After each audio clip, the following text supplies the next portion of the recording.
My name is Virginia Dyer Brock. Virginia Dyer Brock. And you're from a pioneer family, I understand. So will you tell me when your family first came to this area? The Frasers came in 1887. Where did they come from?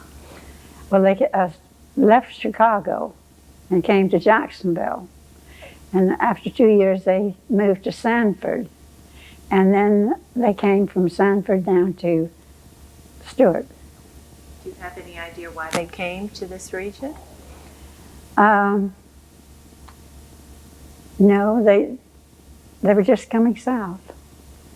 What was the family? What did it consist of? Who was in the family? My grandfather, grandmother, my mother, my aunt, and my uncle. They came to Sanford and they left. Oh, was in the ice business in Sanford. He had an ice house. And when he wanted to come down the way, he put everything on, got everything moved over to Titusville. He had a horse and wagon, all of his home furnishings, and the material from the ice house with a cat and a dog and chickens, everything that the family had, put on a barge and was poled down the river they came to a creek, came down the Indian River Lagoon, turned into the St. Lucie River mouth, came through, and then it came to this creek and decided that was a nice place. So they pulled up into the creek, put everything out on the shore, and that's where they landed. It is now called Fraser Creek. And that was their name? Mm-hmm. So tell me the names in the family. The father. Reuben Russell. Reuben Russell Fraser. Margaret Melissa Fraser. Almeda Fraser. Flora Annie Fraser. And Frank Fraser. And your mother was which one? Flora Annie. And how old was she when she came? They were two, and she was, I guess she must have been about 8. And were there any other children, any other people in the area? There were a few families here, but there weren't any children to play with at the time. Was it kind of overwhelming to come to such a wilderness? Well, I suppose it was, but they were pioneer people, so it didn't matter. They pulled up on the creek, and they immediately put up as much as they could of a house with the lumber that they had brought from the ice house. It was just 3-sided, and they hung something in the front door for the 4th side. Your grandfather was a homesteader? Yes. Where was his land? Well, it was right where he put up on the creek. Okay, so... I had a thing of that I could have brought, but I didn't. But the area that we know today as Stewart, where does it fit in?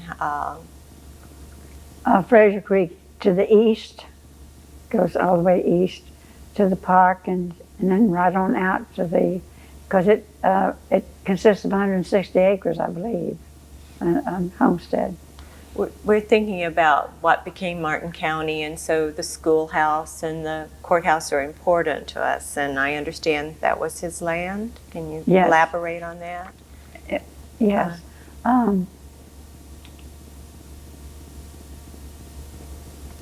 What is this Bellflora I've heard? What is Bellflora?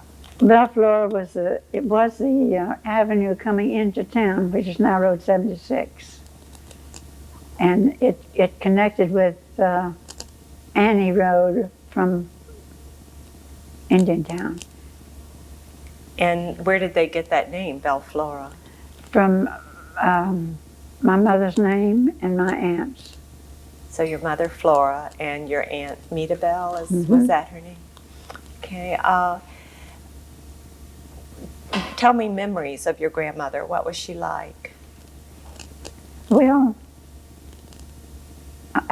as a small child, I can remember that one of the greatest things was the way she buttered bread.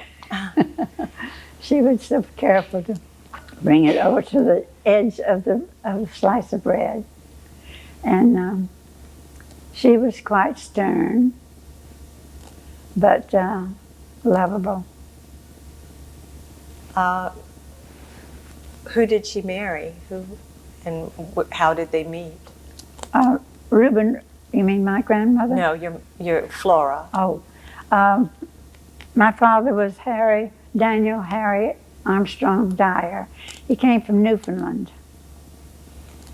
He came down, his brother had come down to the United States, and he finally came down. I have it somewhere, but I don't remember just what it was.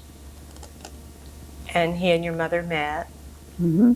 He started raising, him homesteaded, got his homestead, and started raising pineapples, and was in the pineapple business. And they married in, what was it, 1898, I believe. And what did he do after the pineapples played out? When the pineapple business went out because of Cuba's bringing pineapples in cheaper, he went to work for Armour Fertilizer Works. He traveled from Stewart to Miami by horseback, selling fertilizer to the farmers on the way. And he would be gone all week and then come back on the weekend. Then after the trails widened and they became enough for automobiles, he bought the horse that he was riding, bought the horse from the Armour Fertilizer Works, and bought a car and went by car. Well, that horse became an institution in our family. What was the horse's name? Dick. He was... Did everybody ride him? Oh, yes, and we had a buggy. That was became my mother's mode of transportation, with the horse and buggy. Do you have pictures of that? Yes. You do. And she was a wonderful horseman, too. I think that's where I got it, because I have a love for horses and have ridden all my life. After Armour Fertilizer, or maybe at the same time, wasn't there a store? Well, he built that in 1914. It was, I don't remember the circumstances, but he first had furniture and a lot of knickknacks, ceramic things on the upstairs. And then downstairs, it was general dry goods. And upstairs, there was room of living quarters for Mr. Henry Allen, who used to run the store and lived in it. And it was, every Saturday night, we would go in the store, and I would, as a small child, would go get sleepy. So Mr. Allen would put me to sleep under the counter there until my folks were ready to go home. And that was the time when the Indians would always come in to shop. And that was a very interesting thing, because they would buy one type of cloth and pay for it, buy another piece and pay for it, until they had a big package, but they couldn't add and subtract, but they, to get the whole thing at once. So they pay for each piece as they bought it. That's a nice system. Having the living quarters above stores was a typical thing. Other stores had living quarters above them too. I don't know that it was particularly. I'm thinking of the Stewart Heritage Museum where the Parks lived above it too. Oh, well, that was, yes, of course. This is the first time I knew that someone lived above in the Dyer store. Well, that was really a home. This other wasn't built as a home. It was just the living quarters were just part of it. Okay. Does that store still stand? Yes. Where?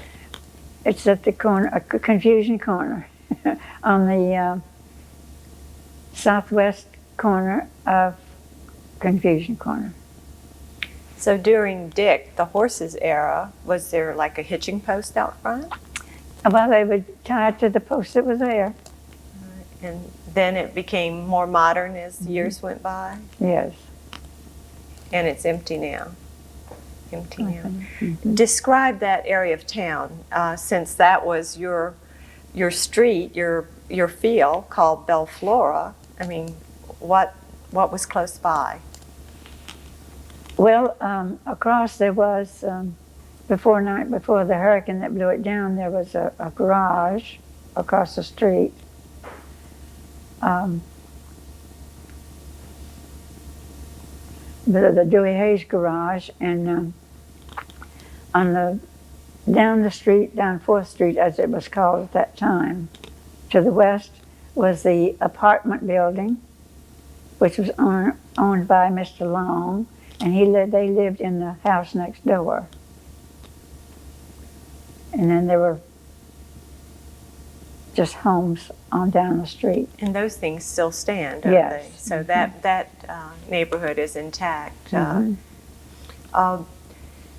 Your father was active in politics. Tell me about that. Well, he was a member of the city council and was mayor at one time. Of course, those were the times when they were honorary jobs. They weren't paid jobs. So, It was just an honor to be one of them. your father's health. Tell me about that. And Well, he came down with tuberculosis and had to be sent to Santa Fe, New Mexico. And he was there but he was there when I was supposed to go into the 1st grade. So my mother didn't want to be left alone, so she taught me at home. They, of course, didn't have home teaching at that time, but she did it. And another reason she taught me, the theaters, we had a theater, but it was it wasn't talkies, it was silent movies. And because I got tired of having to have them read to me what was in those little things that was on a funny paper. I wanted to learn to read, so she taught me to read because of that. And so when I started school, I didn't start in the 1st grade, I started in the 2nd. but you learned to read well and enough to read captions in the 1st grade? Yes, I could read those. Amazing. Tell me more about your mother besides the butter and her interest and her abilities. She was an artist, never had a lesson. She was musical. She played the violin to a certain extent. She just taught herself. She had the books and taught herself. Because our house was full of her paintings. They've been passed out to the rest of the members now, but she was the first rose grower in Martin County. Oh, and by the way, my older sisters were born in Dade County. My brother and I, which came along a little later, were born in Palm Beach County. Then my children came along and were born in Martin County, but it was all the same house. So I think that's an interesting point.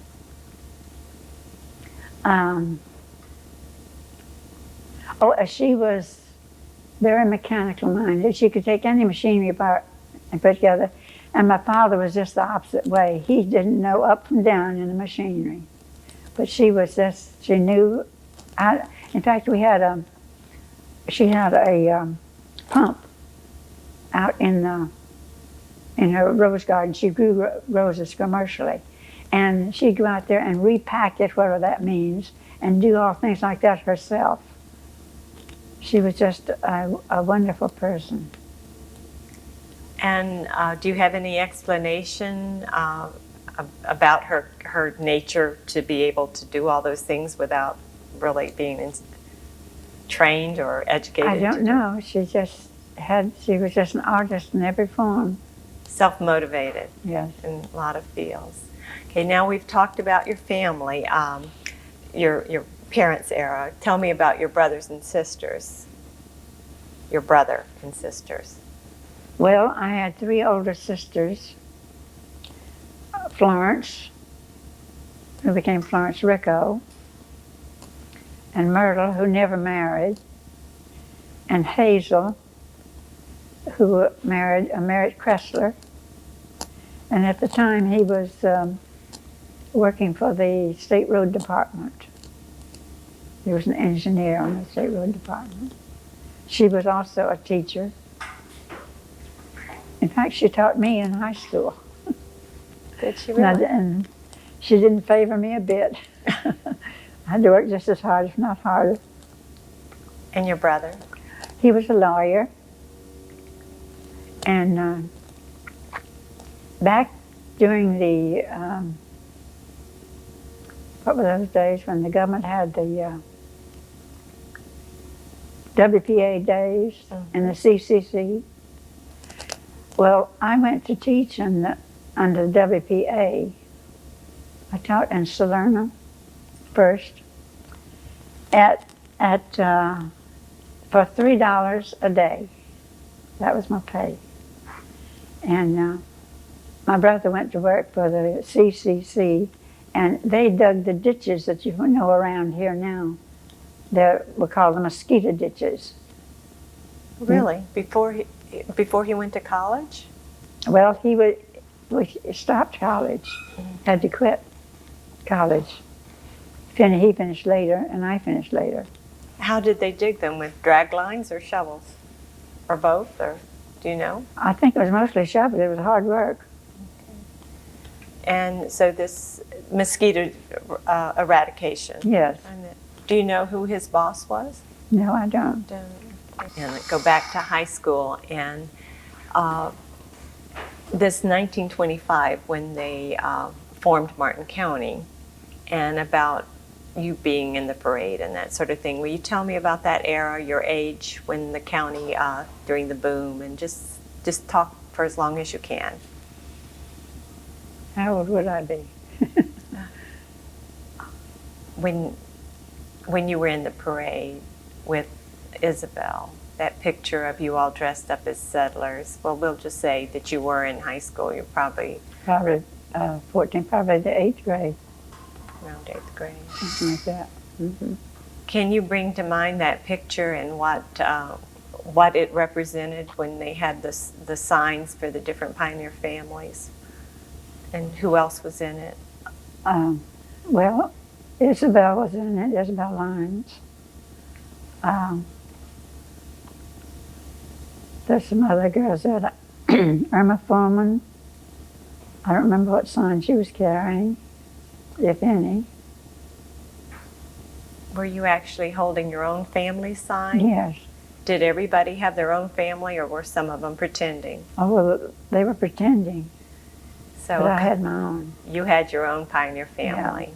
So, was there anyone else in that picture who was from a pioneer family? There were Roebuck signs and different signs like that. I don't think so. You were the only one that had your very own family sign, which was Fraser. I mean, is that what you had?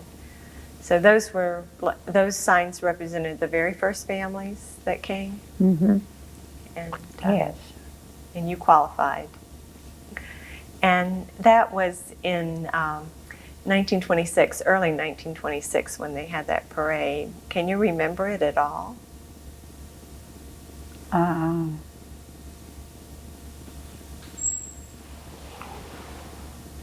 Not particularly. It's just if you didn't have the picture, you wouldn't know about it. Did you kind of? I remembered something later than that. I think it was the opening of the bridge or something like that I remembered much. I remembered that, yeah. Clearly, 1934. Okay, you lived your house was right on the river. Can you tell me about growing up on the river? Yes, it used to be beautiful. The water was so clear.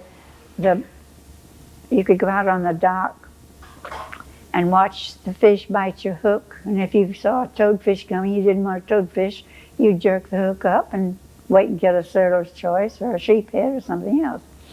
But now you can't even see bottom. And we, of course, because my brother and I played in a boy next door, Jimmy Pomeroy. I was a tag-along. I know they got tired of him, having a girl tag along, but I was there. And we were in the river practically all every day. So our families made us learn to swim. We just learned naturally to swim. And since we did spend so much time in the river, my mother would just holler out now and then, just checking to see how you are. She knew we could swim and there's nothing going to hurt us. So we spent a lot of time in the river. Would you wear bathing suits or just? We didn't have bathing suits then. We wore rompers or something like that. Just went in your clothes? Whatever we had. Did you have a dock? Did you have a boat? Oh, yes. Oh, yes. When I was young, that was the main way of traveling. When we'd go to every holiday, the community was like an extended family. They would get in their boats, pack their picnic lunches, and all go over to the just opposite the House of Refuge, big platform there, and they would have meals. It was just every holiday happening. Was it something you really looked forward to? Oh yes. I shall never forget my sister Hazel used to make.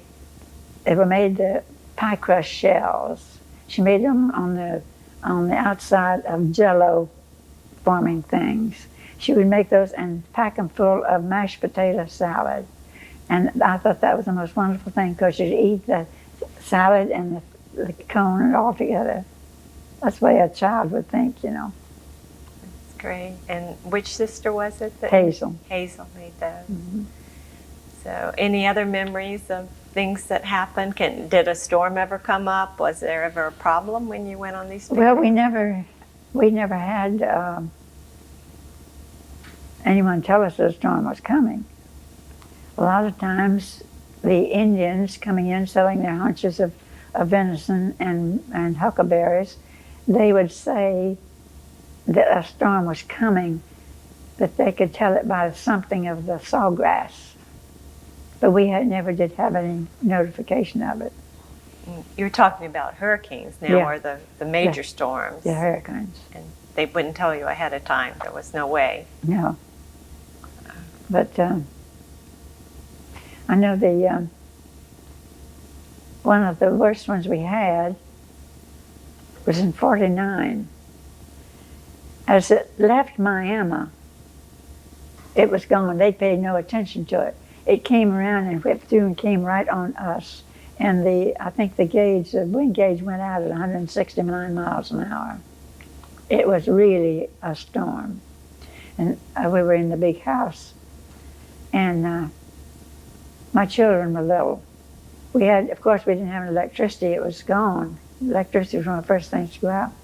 So we had a lamp sitting on, we had a baby grand piano in the corner, and we had a lamp sitting on that. Well, I put my children under that piano, and that piano was dancing like this on that. So you know what the upstairs must have been doing, weaving with the wind. Was the house damaged much? Not that time. One year before my father died, the chimney came down and came through the roof. And he was sitting in his reclining in a reclining chair, and he had pleurisy so bad, it was in bad shape, it hurt. But he jumped right up out of that chair as though nothing was the matter with him. It scared him so. Was that during a hurricane too, that the chimney came off? Uh-huh. So, I think that was 28 or one of those 28, earlier 29. bad ones. Mm-hmm. Okay. Just as you look back on living here, growing up here, do you have something that you want to share Was it a good place to grow up? Oh, it was a wonderful place to grow up. Do you think it still is? Well, I don't know. The children today are so sophisticated, they could not have gotten along the way we did. Our time wasn't spent in front of a TV or anything like that. We climbed trees. We had big trees around. We climbed trees. We would build forts and all different kind of things like that as children. And of course, we had the horse. We rode him all the time, bareback and with just a rope and all kind of things. I was reading an article about something else in a paper, and I came across an article that said Mrs. Brock was found unconscious next to the highway. Will you tell me about that? I was going to meet my niece, Chichi Rico, and we were going to ride together. And I had gone through the woods and was crossing this ditch. And all of a sudden, he just balked and went up like that, went over backwards, and he was on top of me. And the soldiers had this bus that they rode to Camp Murphy, to and fro all the time. It went several times a day. And they came along and found me on the side of the road and brought me into the hospital. And I was out for 5 days. Good heavens. The horse, was he hurt? I don't know. I never saw him again. My neighbor took him, and my husband said, I don't want to ever see him again. So I don't know what happened to him. Really? So you really, your life was in balance then? I had fractured skull, broken nose, but with all that, the worst thing hurt me was knee, and they couldn't find anything wrong with my knee. That's something. But you haven't had any effects? No, and I found out later that they kept worrying for fear where the skull grew together, that it might cause points to go inside, but it didn't. Thank you. So that was during, I don't have an excuse. during the war years, this accident happened. Mm-hmm. So you were a young matron at that time? Yes, when they started back there in 42, when they started calling up the young 18 years, 19-year-old boys for service, my husband said he had more reason to go to fight because he had 2 small children. He had more reason to go than those young ones, so he volunteered into the Coast Guard. And since he had been doing running a boat commercially, he went as bosun mate first class, and he was on a boat that dropped, what do you call them, depth charges. Depth charges for a long time. He had many narrow escapes, and then he was transferred to an 84-foot, I believe it's called 84-footer, which also did convoy duty. So he was out of this area, wasn't right in the Atlantic, right? Yes. Off of, he was in this area? Well, he was stationed in several places along the coast, Key West, Fort Lauderdale, and then Jacksonville. He was stationed in different places up and down the coast. And his profession was what? He was a engineer. Do you mean? Surveyor. Certified? Yes. Right. I see his name on so many documents in the area. So he worked as a surveyor for many years? Or? Yes. Mm-hmm. So, and you taught school? Yes. Okay. And your own children? Well, I have Lee Brock, who is an engineer. He lives in Palm City. And I have Jean Mills, who is my neighbor, and she's retired. She was an abstractor for years, and her husband was a deputy. They're both retired now, enjoying life. That's good. And I'm enjoying them. I was so taken by a newspaper article not that long ago by the standards we're talking about, where you had 2 grandchildren that were merit scholars from 2 different schools the same year. Is that true? Do I remember it correctly? Yes. So They must have gotten pretty good genes from Flora and everybody else. Well, I hope. Is there anything we've missed that you think would be something we'd want to remember when we're celebrating the 75th anniversary of our county? You think it was a good idea that we got our own county and didn't stay in Palm Beach? Yes, I do think it was a good idea. Why? Well, we were kind of stepchildren when we were in Palm Beach County. We didn't get what we should have gotten, as much as we can get now. Of course, I have plenty of fault with Martin County, too. I shouldn't say that, but I do.